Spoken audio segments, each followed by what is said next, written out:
नवाज शरीफ साहब की वतन वापसी अक्टूबर में मुतवक्के है। नैब की अमेंडमेंट्स रिवर्स होने के बाद केसेस भी खुल गए हैं। वैसे तो वो कह चुके हैं कि कानून को फेस करेंगे, लेकिन क्या उस हवाले से कोई खास हिकमत अमली अपनाई जाएगी हुकूमत की तरफ से? हमारी हुकूमत आइन और कानून के तहत चलेगी और चल रही है। और उनकी वापसी पर जो कुछ भी होगा वो फैसला निगरान हुकूमत ने नहीं करना, वो अदलिया ने और जो कानून नाफिज करने वाले इदारे हैं उन्होंने करना है, आइन और कानून की रोशनी में। नहीं तो क्या उनको गिरफ्तार कर लिया जाएगा जब पहुंचेंगे तो?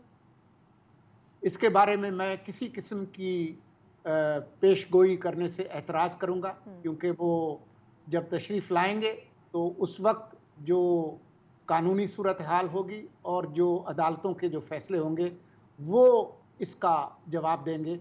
निगरान हुकूमत इसका जवाब नहीं देगी। ठीक, बिल्कुल ठीक। बहुत बहुत शुक्रिया मुर्तज़ा सोलंकी साहब, वफाकी वज़ीर इत्तलात हमारे साथ मौजूद थे और खुले अंदाज में उन्होंने वो तमाम इशूज़ जिन पर वो बात कर सकते थे की भी, और बहुत से ऐसे भी इशूज़ थे जो कि उनके हुदूद में नहीं आते थे, उनके दायरा इख्तियार में नहीं आते थे, जिससे उन्होंने एतराज़ किया। सबसे पहले प्रैक्टिस एंड प्रोसीजर एक्ट के हवाले से बात करना चाहूँगी। सर, इसकी समाअत 3 अक्टूबर तक मुलतवी कर दी गई है। क्या एक्सपेक्ट किया जा रहा है कोर्ट 3 अक्टूबर को भी डिसीजन दे सकेगी, नहीं दे सकेगी? और दूसरा ये कि अगर डिसीजन आता है और इसको रिवर्स कर दिया जाता है, यानी कि स्टे ऑर्डर ख़त्म कर दिया जाता है, तो इस एक्ट के नाफिज होने से क्या लगता है आपको कि अदलिया को, क्या अदलिया की जो पावर्स हैं उनको महदूद कर दिया जाएगा? हम एक आइनी और कानूनी अमल की पैदावार हैं, जिसको पार्लिमान ने जन्म दिया। इसलिए हमारे जो जमहूरी निज़ाम है उसके अंदर पार्लिमान की जो हैसियत है वो सबसे ऊपर है।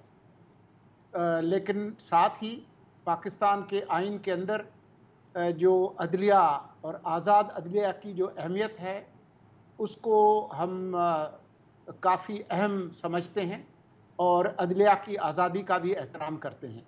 बिल्कुल ठीक।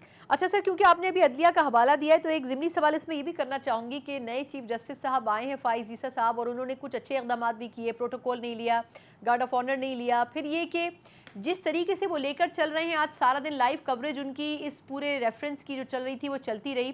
सर, क्या लगता है कि वो जो अदलिया का गिरता हुआ वक़ार था उसको बेहतर करने में कुछ कारआमद हो सकेगी उनकी तमाम ये जो स्टेप्स वो ले रहे हैं?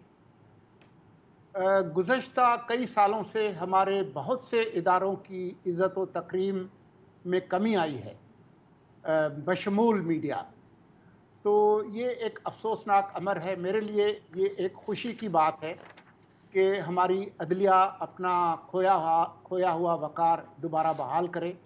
हमें सुप्रीम कोर्ट की जो मौजूदा क़यादत है, बिलख़ुसूस चीफ़ जस्टिस जनाब काज़ी फ़ाइज़ ईसा, उनसे बहुत उम्मीदें हैं। उनका जो माज़ी है वो बहुत शानदार है और उन्होंने बहुत अच्छी मिसालें पहले भी कायम की हैं और आज भी जिस तरीके से उनका इस्तक़बाल करने की कोशिश की गई, उसकी हौसला शिकनी की। बिल्कुल।